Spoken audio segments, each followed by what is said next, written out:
여러 해 후에 애굽 왕은 죽었고 이스라엘 자손은 고된 노동으로 말미암아 탄식하며 부르짖으니 그 고된 노동으로 말미암아 부르짖는 소리가 하나님께 상달된지라. 하나님이 그들의 고통 소리를 들으시고 하나님이 아브라함과 이삭과 야곱에게 세운 그의 언약을 기억하사 하나님이 이스라엘 자손을 돌보셨고 하나님이 그들을 기억하셨더라. 아멘. 네, 우리 주변 둘러보시면서 우리 인사할게요. 청소년분들 많이 나와가지고 너무 좋네요. 계속 나오세요. 계속. 네, 사랑합니다. 축복합니다. 서로 인사합니다. 사랑합니다. 축복합니다. 우리는 운명론을 거부한다. 그런 제목입니다. 제가 다윗 이야기 하나 여러분 서두에 한번 말씀드릴게요. 이 다윗의 이 모습을 여러분 어떻게 보시는지 스스로 한번 평가를 해보십시오.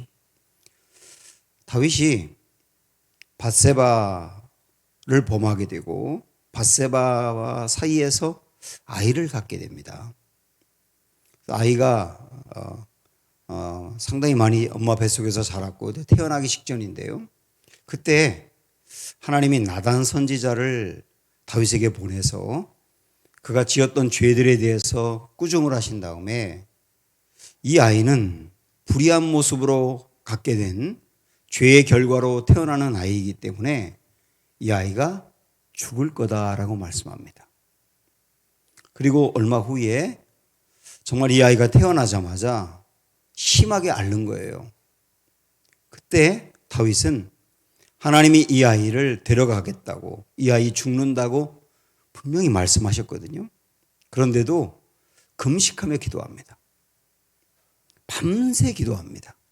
7일 동안, 일주일 동안 이 아이 살려달라고 기도한 거죠. 신하들이 볼 때 다윗이 이러다가 큰일 나겠다 걱정될 정도로 기도를 한 거예요. 그거에 대해서 어떻게 생각하세요?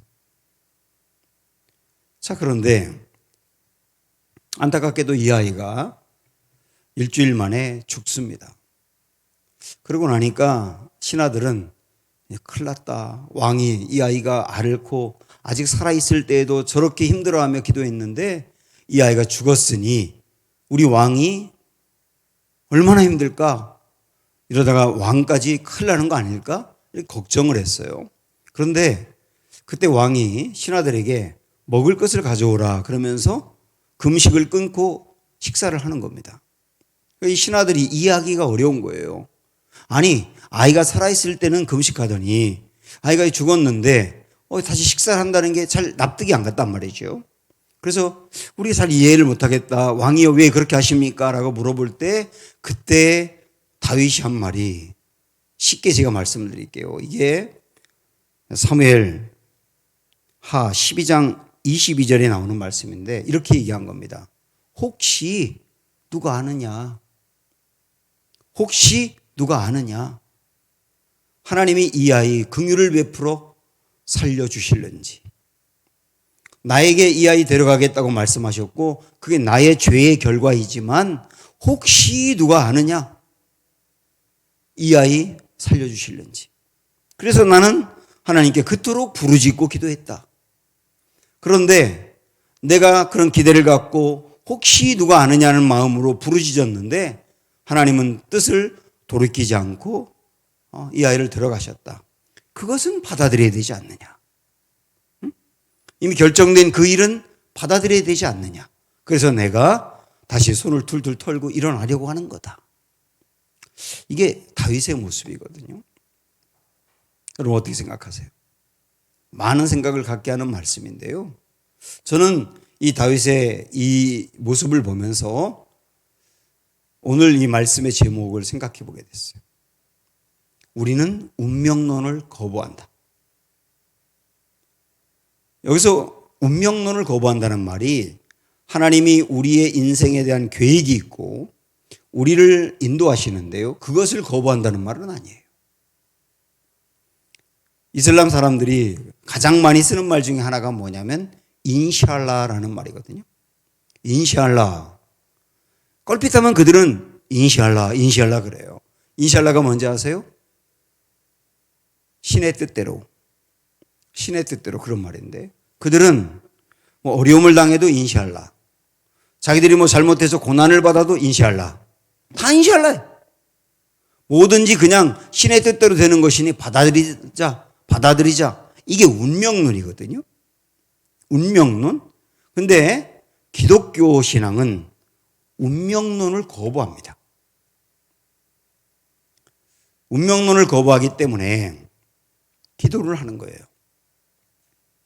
기도라고 하는 것은, 여러분께서 기도를 한다고 하는 것은 어떤 의미로 본다면 운명론을 거부한다는 뜻이에요. 물론 기도 중에는 내가 욕심을 내어도 될 일이 아닌 게 있어요. 그런 건 내려놓으셔야 되는 거예요. 내려놓으셔야. 기도도 내려놓는 기도를 하셔야 되는 거예요. 욕심 낸다고 될 일이 아닌 거는 내려놓으셔야 되는 거예요. 그런데 내려놓는 기도가 있는가 하면 반대로 침노하는 기도도 있어요. 침노하는 기도. 침노하는 기도라고 하는 말은 하나님께 강력히 부르짖으면서 구하는 거예요. 기도는 그 두 가지 형태가 있는 겁니다. 때로는 침노하는 기도가 필요할 때가 있는 거예요. 왜 우리는 운명론을 거부하고 때로는 이런 침노하는 기도가 필요하냐? 우리 주님은 뜻을 돌이키는 경우가 있기 때문이에요. 아까 다윗의 그 경우는 뜻을 돌이키지 않았지만 때로는 하나님은 뜻을 돌이키는 경우가 있어요. 제가 지금부터 성경에 나오는 세 가지 이야기를 여러분에게 전할 겁니다. 이 세 가지 얘기를 들어보시고 한번 여러분 마음으로 역시 또 한번 판단을 해보세요. 자, 이 세 가지 이야기는 다 어떤 죄들로 인해서 하나님의 징계가 결정이 된 상황이에요. 징계가 결정이 된 상황에서 세 사람이 나오는데 이 사람들은 이걸 어떻게 받아들이느냐라고 하는 겁니다. 먼저 첫 번째 히스기야. 히스기야가 아주 대단히 훌륭한 왕인데 인생의 말년에 큰 실수한 게 있어요. 바벨론 사람들이 히스기야가 죽을 병에 걸렸다가 나았다는 이야기를 듣고 병문안을 왔는데 뭔가 그 마음이 흥분을 했는지 유대 나라에 있는 무기 창고라든지 아주 중요한 기밀이 있는 거라든지 이 정보를 공개한 거예요. 그래서 하나님이 이것 때문에 히스기야에게 징계를 내리겠다고 했거든요. 그것은 단지 정보와 기밀을 공개했기 때문이 아니라 히스기야가 그렇게 공개할 때는 이런 마음이 있었던 거예요. 보세요. 우리나라가 이 많은 걸 갖고 있어요. 이게 다 내가 이룬 거예요. 하나님이 이루어 주셨는데 마치 자기가 이룬 것처럼 자기의 그 놀라운 자랑을 하고 싶었는지 그 마음을 펼쳐낸 것이 하나님 앞에 이거 안 되겠다라고 판단했던 것이요. 그래서 하나님이 들어보십시오. 열왕기하 20장에서 이렇게 말씀하세요. 내가 보여준 그 모든 기구들 다 빼앗길 거다.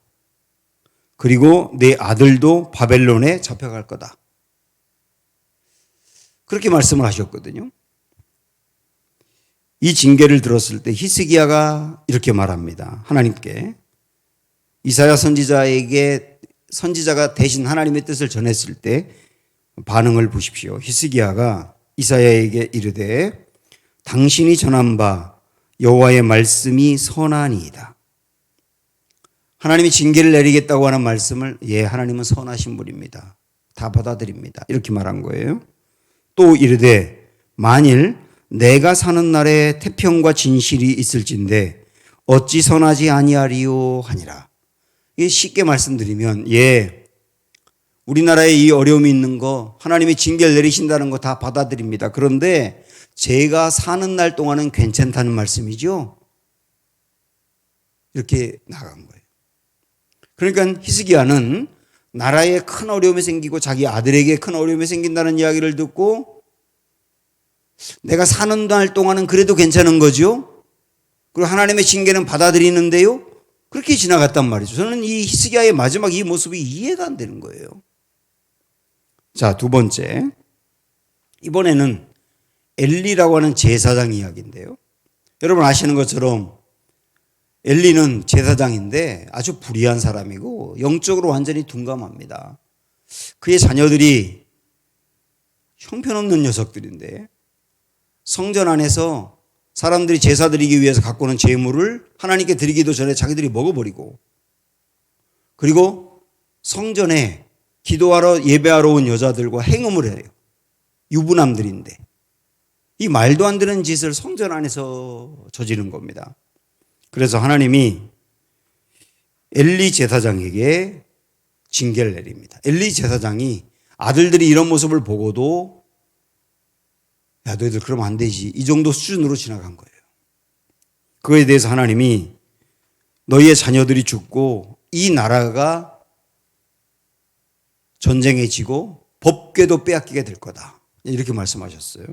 징계를 내리겠다고 하나님이 말씀하셨는데, 그때 엘리가 보이는 반응, 사무엘상 3장 18절에 보니까 사무엘이 그것을 그에게 자세히 말하고 조금도 숨기지 아니하니 그가 이르되, 엘리가 뭐라고 하느냐면 이는 여호와시니 이는 여호와이시니 선하신 대로 하실 것이니이다. 이게 무슨 말이에요? 하나님이 이런 징계를 내리신다고요? 하나님은 선하신 분이니 하나님의 계획대로 하세요. 이게 순종입니까? 하나님이 징계를 내린다고 할 때, 예, 하나님은 선한 분이시니 하나님의 결정대로 하세요, 저 다 받아들입니다. 이 믿음이 좋은 겁니까? 이때는 하나님께 무릎을 꿇고 울고 불고 매달리면서 제가 정말 죄를 졌습니다, 제가 우리 그 두 아들 다리 몽둥이가 부러지게 해서라도 그놈들 정신 차리게 하겠고 고쳐놓겠습니다, 이렇게 나가야 되는 거잖아요. 그런데 엘리가 하는 건 뭐냐면, 예, 주님 선하신 분입니다, 하나님의 결정대로 받아들입니다. 이게 믿음이 좋은 거냐고요. 세 번째, 이번에는 모세가 어떻게 하는지 보십시오. 출애굽기 32장에서 이스라엘 백성들이 금송아지 만들었어요. 그래서 하나님이 금송아지 만들고 그걸 섬기는 모습을 보면서 너무나 어이가 없어서 그러셨거든요. 내가 이 백성들을 다 진멸하겠다. 진멸하겠다는 말은 전부 다 이들을 여기서 쓸어버리겠다는 거예요. 얼마나 분노하셨는지. 그때 모세가 어떻게 하나님께 기도하는지는 여러분 성경 찾아보셔야 됩니다. 출애굽기 32장 가보십시오.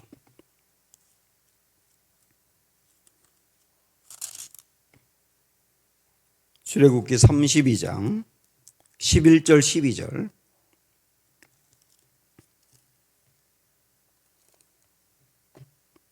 되셨어요? 자, 같이 읽어볼까요? 11절 12절. 모세가 이렇게 기도하네요. 모세가 그의 하나님 여호와께 구하여 이르되, 여호와여, 어찌하여 그 큰 권능과 강한 손으로 애굽 땅에서 인도하여 내신 주의 백성에게 진노하시나이까? 어찌하여 애굽 사람들이 이르기를 여호와가 자기의 백성을 산에서 죽이고 지면에 진멸하려는 악한 의도로 인도하여 내었다고 말하게 하시려 하나이까? 주의 맹렬한 노를 그치시고 뜻을 돌이키사 주의 백성에게 이 화를 내리지 마옵소서. 하나님, 진노를 그치시고 하나님의 뜻을 돌이켜주세요. 그래서 이 백성에게 진노를 내리지 말고 이들을 진멸시키지 말고 살려주세요. 이렇게 기도를 한 거잖아요. 여기에 보면 참 깜짝 놀랄 기도를 한 것은 뭐냐면 하나님의 뜻을 돌이켜달라고 기도하는 거예요. 심판하겠다고 결정한 하나님의 뜻을 번복해 주세요. 돌이켜 주세요. 라고까지 기도했다는 거예요. 운명론을 거부하는 거죠. 어떤 의미로 본다면. 14절로 내려가서 보세요. 하나님 어떻게 하셨는지. 여호와께서 뜻을 돌이키사 말씀하신 화를 그 백성에게 내리지 아니하시니라. 하나님의 뜻을 돌이켰다고 나옵니다. 물론 하나님은 우리가 기도만 하면 하나님이 결정했던 거 다 번복하고 그러는 것은 아니지만, 그러나 어떤 하나님의 징계가 결정되고 하나님의 심판이 결정되고 그러는 부분에서 어떤 경우는 하나님의 뜻을 돌이키시는 경우도 있다. 이 대표적인 말씀이잖아요. 그래서 우리는 기도하면 설령 나 개인에 대한 심판과 징계가 결정이 되어 있다 하더라도 하나님의 뜻을 돌이켜달라고 구할 수 있는 것이고, 다른 사람에게 그 화가 임하고 심판이 임할 것을 알고 있을 때에도 그를 위하여 중보기도 하면서 돌이켜달라고 할 수 있다는 거예요. 오늘 우리가 이 배우는 중요한 독특한 이 차원의 기도, 여러분 생각을 해보십시오. 자, 오늘 우리가 읽었던 본문으로 여러분 와보시면 이런 맥락으로 이 말씀을 볼 수가 있는데, 모세가 지난주에 우리가 본 것은 애굽에서 바로 궁에서 도망을 쳐가지고 미디안 광야까지 갔지요. 거기서 이제 결혼하며 그냥 양을 기르며 사는 이야기까지 봤습니다. 바로 그 즈음에 이제 아주 독한 왕, 이 아멘호텝 2세라고 하는 사람인데, 이 독한 왕이 상당히 잔악한 사람이었다 그래요. 이 사람이 자기의 이름을 드러내기 위해서 많은 공사를 했고, 그 공사에 이 히브리 사람들을 투입해가지고 아주 격한 노동을 시킨 겁니다. 그래서 이 히브리 사람들이 노예로서 죽을 고생을 하면서 애굽에 살고 있는 거예요. 그때 이들은 고된 노동 가운데 살면서 이렇게 하지 않았습니다. 우리의 고통은 어쩔 수 없는 것이야. 그렇게 받아들이고 가지 않았어요. 고난을 운명처럼 받아들이지 않았단 말이죠. 이거는 어쩔 수 없는 거야. 그냥 죽을 고생하면서 살아야 돼 라고 받아들이지 않았다는 거예요. 그리고 그들이 한 것이 뭐냐면 23절입니다. 자, 오늘 말씀 23절 다 같이 한번 읽어보실래요? 시작. 여러 해 후에 애굽 왕은 죽었고 이스라엘 자손은 고된 노동으로 말미암아 탄식하며 부르짖으니 그 고된 노동으로 말미암아 부르짖는 소리가 하나님께 상달된지라. 부르짖으니라고 나옵니다. 부르짖으니. 이들은 여기 너무 고통스러워가지고 탄식했거든요. 그 탄식에 머무르지 않고 하나님께 부르짖었단 말이죠. 자기가들이 당하고 있는 이 고난을 어쩔 수 없는 것으로 받아들이지 않고, 고난을 운명으로 받아들이지 않고 부르짖었단 말입니다. 그때 하나님께 상달되었다 그랬어요. 이들의 기도가 하나님께 올라갔다 그 말입니다. 그리고 이들이 기도했을 때 하나님이 어떻게 하셨는가? 여러분 여기에 세 가지를 주목해 보십시오. 첫째, 24절 앞부분 보시면 하나님이 그들의 고통 소리를 들으시고 그랬습니다. 들으시고. 그냥 오늘 말씀을 순수하게 기도할 때 하나님 어떻게 하시느냐? 기도할 때 우리의 기도 소리를 들으십니다. 들으십니다. 하나님은 들으시는 분이세요. 마치 엄마가 갓난아기를 옆에 재우고 잠을 잘 때 엄마가 푹 자는 것 같아도 아이가 조금만 부시럭거리면 엄마가 금방 깨거든요. 그래서 아이가 불편하고 아이가 우는 거를 엄마는 금방 듣습니다. 그런 개념으로 이 말씀을 보세요. 하나님이 그 고통 소리를 들으신다. 우리 히스기야의 기도에도 그런 게 나오죠. 나는 내 기도를 들었고 내 눈물을 보았다. 기도할 때 들으시는 하나님. 두 번째, 24절 들으시고 다음에 이어서 볼까요? 하나님이 아브라함과 이삭과 야곱에게 세운 그의 언약을 두 번째 기억하셨다예요. 기도할 때 기억하신다 이건데요. 여러분 이거 잘 보시면 이 기억한다는 거는 우리가 하나님께 부르짖으며 기도하는 것을, 기도의 내용을 하나님이 기억한다는 의미가 아닙니다. 물론 당연히 그것도 기억하시죠. 그런데 이 중요하게 하나님이 기억한다고 한 게 뭐냐면 이들이 고통을 당하면서 하나님께 부르짖자 하나님이 무엇을 기억하셨느냐면 아브라함과 이삭과 야곱에게 하신 언약을 기억했다 그랬어요. 아브라함과 이삭과 야곱에게 한 언약이 뭡니까? 너희 자손이, 아브라함이 그러셨잖아요. 너희 자손이 이국 땅에서 400여 년간 고통을 당할 터인데 그들을 건져서 내가 지금 있는 이 땅으로 옮겨오리라. 이렇게 말씀하셨어요. 그거 기억하셨다는 뜻이에요. 그러니까 이스라엘 백성들은 하나님께 부르짖으며 기도한 내용은 뭐냐면, 하나님 너무 힘들어요, 이 고통에서 좀 벗어나게 해주세요라고 기도했는데, 하나님은 그 기도를 들으면서 무엇을 기억하셨느냐면 아브라함에게 하신 언약을 기억하셔서, 그래서 이들의 고통에서 벗어나게 하는 정도가 아니라 이들을 아예 가나안 땅으로 옮길 것을 생각하셨다는 거예요.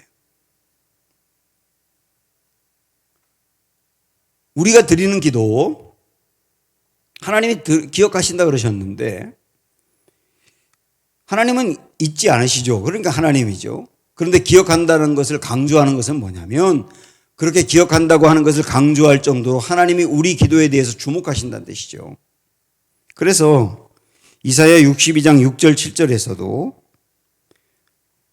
예루살렘이여, 내가 너의 성벽 위에 파수꾼을 세우고 그들로 하여금 주야로 계속 잠잠하지 않게 하였느니라. 너희는, 그 다음에 이렇게 말씀했어요. 여호와로 기억하시게 하는 자들아. 이 말씀 여러분 잘 아시잖아요. 기도라고 하는 것은 뭐냐면 하나님으로 기억하게 하는 일이라는 거예요. 물론 하나님이 우리가 기도하면 까먹었다가 기억하고 그러는 의미는 아니지만, 이 기도는 하나님으로 기억하게 한다고 할 정도로 중요하게 여긴다는 뜻이죠. 너희는 쉬지 말며 또 여호와께서 예루살렘을 세워 세상에서 찬송을 받게 하시기까지 그로 쉬지 못하시게 하라. 그런데 이 기도를 이렇게 정리하고 있습니다. 기도는 하나님으로 기억나게 하는 일이며 쉬지 않게 하는 일이다. 이게 기도다. 다시요. 기도는 하나님으로 기억하게 하며 쉬지 않게 하는 일이다. 특별히 기억했는데 그들의 기도만 기억한 게 아니라 아브라함에게 하신 언약을 기억했다는 거예요. 더 큰 것을. 그리고 세 번째 25절로 가보시면요. 하나님이 이스라엘 자손을 그다음 뭐라고 그러셨냐면 돌보셨고, 그래서 돌보셨고, 그리고 하나님이 그들을 기억하셨더라. 세 번째로 뭐라고 말씀하셨냐면 돌보셨다고 말씀해요. 자, 돌보셨다라고 하는 것 보면서, 자, 기도하면 하나님이 들으셨다 그랬어요. 들으신다, 그리고 기억하신다. 기억하는데 우리의 기도의 내용만 기억하는 게 아니라 큰 그림을 기억하신다는 거죠. 큰 그림을. 그 다음에 돌보신다 그랬어요. 이 돌보신다라고 하는 것은 이런 겁니다. 이스라엘 백성들이 하나님께 우리 좀 너무 힘드니까 우리 고통을 면해 주시고 우리 좀 도와주세요라고 부르짖었을 때 하나님이 그 이스라엘 백성들을 그 순간 즉각적으로 노동을 끝내주시고 평안하게 해주시고 그런 게 아니었어요. 그런 게 아니었다고요.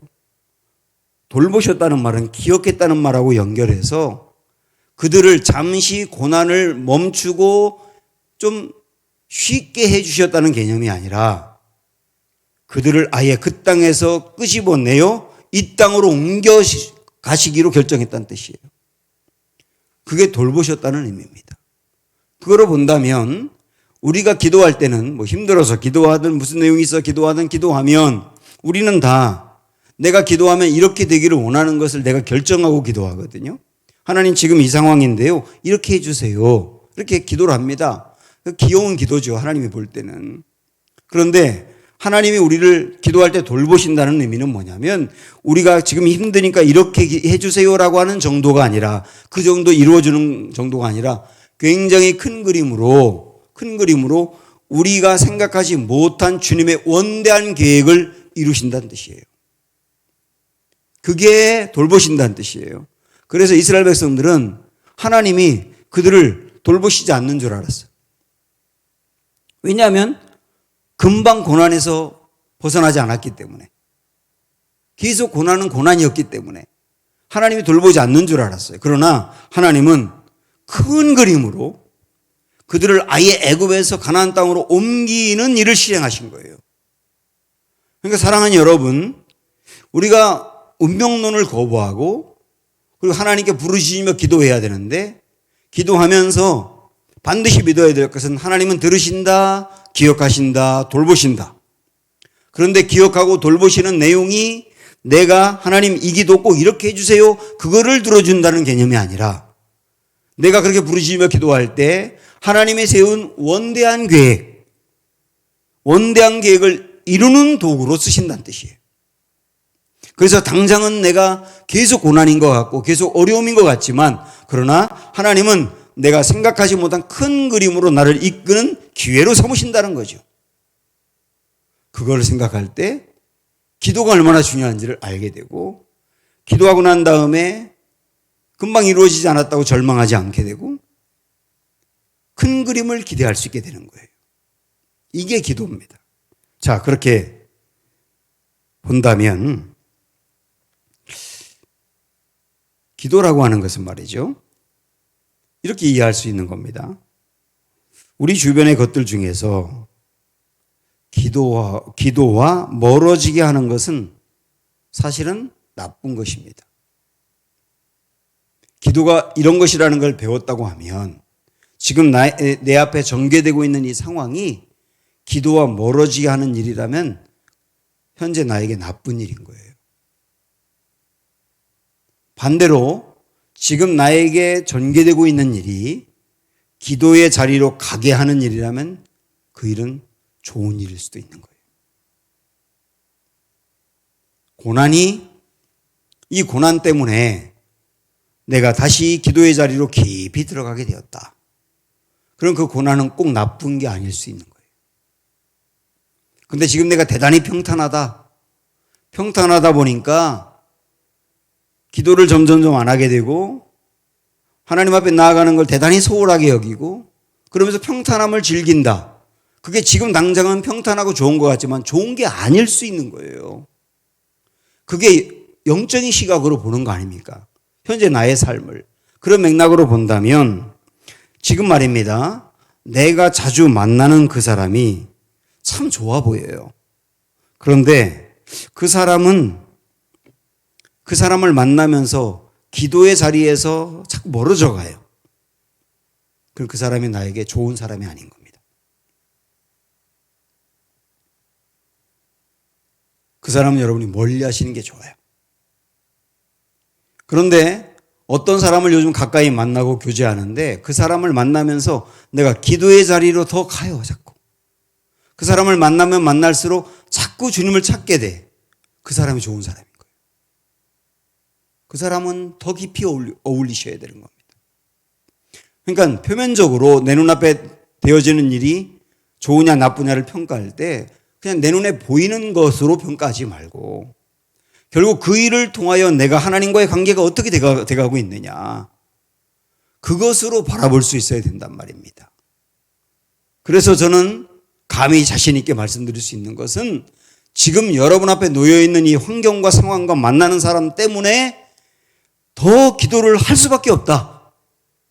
그러면 그게 결국은 여러분 분명히 확신합니다. 나중에 보세요. 그 일이 좋은 일이었던 거예요. 그런데 내 눈앞에 놓여지고 있는 이 일이 당장 보기 너무 좋아. 계속 이 일이 됐으면 좋겠어. 그런데 점점점 내가 하나님에게서 멀어져 가고 있네. 지금 위기인 거예요. 그게 좋은 게 아니라. 그렇게 판단하셔야 된다. 오카노 목사님이 대학생 때 그 쓴 일기장의 일부를 그 설교 때 인용한 적이 있어요. 용 목사님이 대학생 때 폐결핵을 앓았거든요. 굉장히 심하게. 그래서 죽다 살아나셨습니다. 근데 그 폐결핵 때문에 정말 힘들어서 잠도 잘 못 자고 그러는 과정에서 쓴 일기의 일부를 한번 제가 읽어드릴게요. 한번 들어보세요. 오늘도 건강 때문에라고 하는 말은 폐결핵 때문인 거예요. 건강 때문에 잠을 잘 수 없어서 새벽 4시에 일어났다. 2시간을 기도하고 나니 기도에 깊이 들어갈 수 있었다. 옥 목사님은 그때를 이야기하면서 그 폐결핵을 앓을 때가 나 정말 힘들고 어려운 때였는데 그때 폐결핵 때문에 잠을 잘 수 없어서 하루에 2시간씩 기도하면서 깊이 기도하다 보니, 여러분 하루에 2시간씩 기도하는 사람은 정말 깊이 주님을 만날 수밖에 없어요. 깊이 들어가서 하나님의 임재를 체험하고 하나님의 마음을 알게 되고 하나님과 교제하게 되고 그러면서 그 대학생 때부터 아주 영적으로 깊이 준비된 사람이 된 거예요. 어쩌면 하나님께서는 그 폐결의 과정에서 옥 목사님을 그렇게 훌륭한 목사님으로 만들어 가신 게 아닌가 하는 생각이 들 정도로 말이죠. 현재 여러분 아주 힘드신가요? 나쁘게만 생각하지 마십시오. 주님이 기도 자리로 나오라고 부르는 손짓이라고 여겨보십시오. 그리고 반드시 문제가 생길 때 기도로 푸는 방법을 발견해 보십시오. 그게 종국의 우리를 성장시키고 새롭게 하는 기회가 될 수도 있기 때문입니다. 오늘 이런 마음으로 한번 찬양하고 또 기도하는 시간을 갖고 싶습니다.